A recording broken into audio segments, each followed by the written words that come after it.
भाग संजू, भाग, ट्रेन के डब्बे में छुपते हैं यार। चल जल्दी भाग, चढ़ जा डब्बे में संजू। आप देख रहे हैं हॉरर स्टोरीज 33। यदि आप चैनल पर नए हैं और हॉरर स्टोरी सुनना आपको पसंद है तो अभी चैनल को सब्सक्राइब करके बेल आइकन को दबा लें ताकि आने वाली सभी कहानियों का अपडेट आपको समय से मिलता रहे। तो चलिए शुरू करते हैं राजू जी और उनके दोस्त संजू के साथ घटित भूतिया ट्रेन का सफर। हेलो दोस्तों, मेरा नाम राजू है और मैं बिहार का रहने वाला हूँ। ये बात आज से तकरीबन 8 वर्ष पहले मेरे और मेरे खास दोस्त संजू के साथ घटित हुई, जब हम दोनों बिहार से जम्मू जा रहे थे।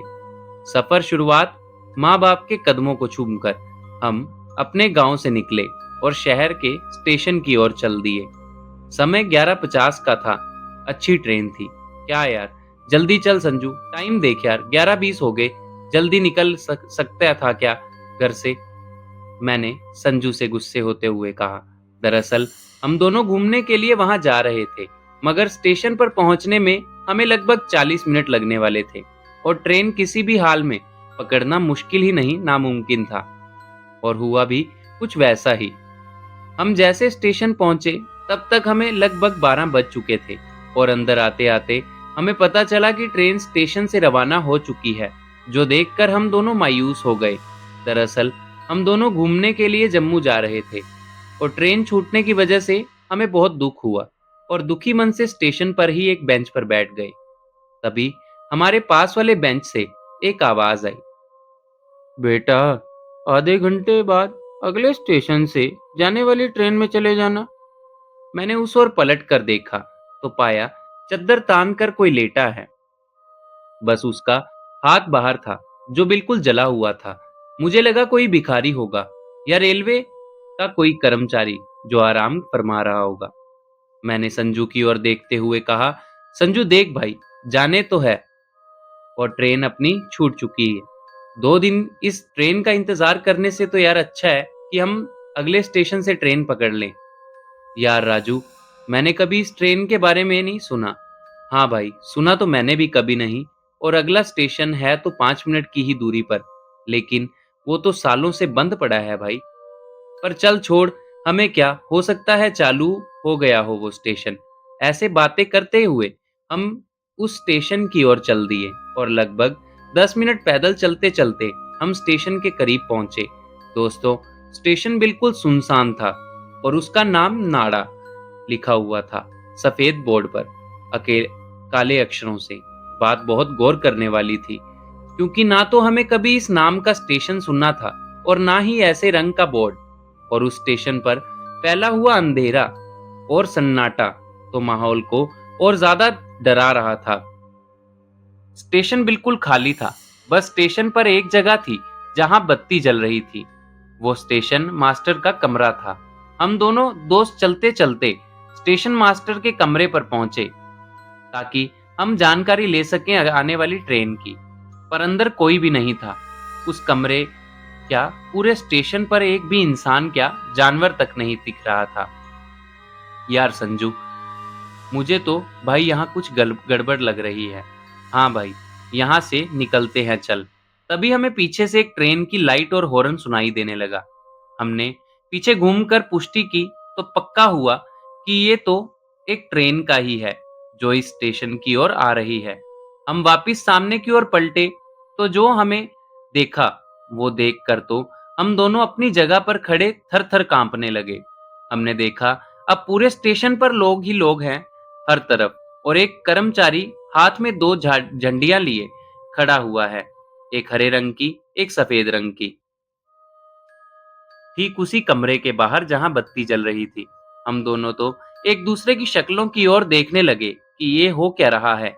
कुछ देर पहले सन्नाटे में डूबा हुआ स्टेशन अचानक से इसमें इतनी भीड़ कहां से आ गई, वो भी पल भर में ही। अभी हम दोनों एक दूसरे के चेहरे की ओर ही देख रहे थे कि तभी ट्रेन की लाइट पूरे स्टेशन पर पड़ती हुई आगे जाने लगी और हमने उन सब के चेहरे देखे। देखने में तो सभी डरावने लग रहे थे, मगर वो टीटी, या यूं कहें वो कर्मचारी, उसका एक हाथ जला हुआ था और आंखें बाहर लटकी हुई, होंठों पर खून लगा हुआ जीभ से लार टपकती हुई, पर चेहरे पर एक हंसी हंसी लिए बिल्कुल वहीं पर, बिल्कुल वैसे ही, ठीक उसी अवस्था में खड़ा रहा। दोस्तों, ऐसा दृश्य देखकर कोई भी होश खो बैठे, और कुछ ऐसा ही हुआ। संजू बेहोश होता उससे पहले मैंने उसके हाथ पकड़ा और भाग संजू भाग, जान बचानी है भाई भाग, ऐसा बोलते हुए मैं जल्दी से संजू को लेकर उस ट्रेन के एक डिब्बे में L9 में चढ़ गया। डिब्बे में आते ही ऐसा एहसास हुआ मानो किसी फ्रिज में आ गए हों हम दोनों। अंदर ठंडा ठंडा धुआं हर जगह फैला हुआ और ओस की बूंदें, लग ही नहीं रहा था हम किसी ट्रेन में हैं। संजू अब जोर जोर से रोना शुरू हो गया। क्या करते, बस ही इतना बुरा जो गए थे। ऐसा मंजर आंसू तो अच्छे भले इंसान के भी ला दे। संजू को रोता देख मैंने उससे हौसला हुआ देते हुए उसे मैंने कहा, अरे भाई, अपना हौसला मत छोड़, यहां से बचकर निकलना है। मैंने उससे कहा, कहीं घास देखकर वहां कूद जाएंगे और अपनी जान बचा लेंगे और सीधा अपने घर चले जाएंगे। पर मेरा दिल जानता था कि ऐसे स्टेशन पर इतनी डरावनी ट्रेन का आगमन किसी खतरे की ही घंटी थी, और आज तो वैसे भी हर जगह फिल्मी सीन ही हो रहा था। मैं संजू को लेकर वहीं एक बर्थ के नीचे छिप गया। एक बार मैं आप सबको बता दूं कि दोस्तों, पूरी बोगी बिल्कुल खाली नहीं थी। उसमें कुछ कुछ सीटों पर लोग भी बैठे थे, वो भी काला कंबल ओढ़े। वो बिल्कुल एक कंबल के अंदर छिपे से हुए थे। कुछ लोग सो रहे थे, कुछ बैठे थे, पर किसी का भी ना तो चेहरा ना शरीर कुछ भी नजर नहीं आ रहा था। तभी हम जिस सीट के नीचे छिपे हुए थे, वहीं से हमें अचानक एक सड़ी हुई दुर्गंध आने लगी और ऐसा लग रहा था कि कोई हमारे कदमों के पास है। मैंने डरते डरते अपना मुंह पीछे की ओर घुमाया, तो इस बार तो मानो जीने की उम्मीद भी खत्म होती हुई दिखने लगी, क्योंकि हमारे पीछे और कोई नहीं बल्कि ये तो वही डरावना सा दिखने वाला कर्मचारी था, और वो एक हड्डी को चबा रहा था। शायद दुर्गंध भी उसी की थी। मैंने संजू को जल्दी से निकलने का इशारा किया और मैं तो निकल गया, पर संजू को आधे में से ही उसने अंदर की ओर खींच लिया। पर फिर भी मैंने जैसे तैसे कर संजू को उसके चंगुल से छुड़ाया और उसे लेकर भागने लगा। हम दोनों किस ओर भाग रहे थे ये तो हमें नहीं मालूम, बस हम भागते रहे।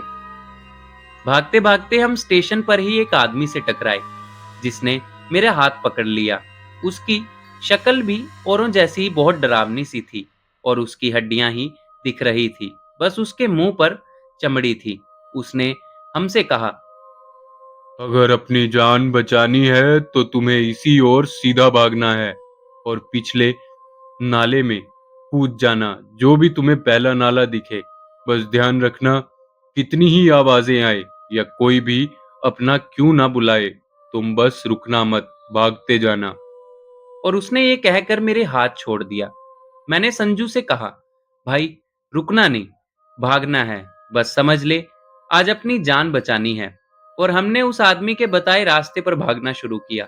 तभी संजू ने कहा, भाई, तू उसकी बात पर भरोसा कैसे कर रहा है यार, वो भी तो एक भूत है। तो मैंने उससे कहा, भाई, यहाँ से बचने का और कोई रास्ता है ही नहीं। और दौड़ते दौड़ते हम स्टेशन के अंत पर पहुंचे। वहां हमें 3 बड़े बड़े नाले दिखे, जो नाले कम एक बड़ी नहर ही लग रहे थे, जैसे कि हर गांव के आसपास नहर होती है, बिल्कुल वैसे। डर तो लग रहा था, पर मरता क्या ना करता।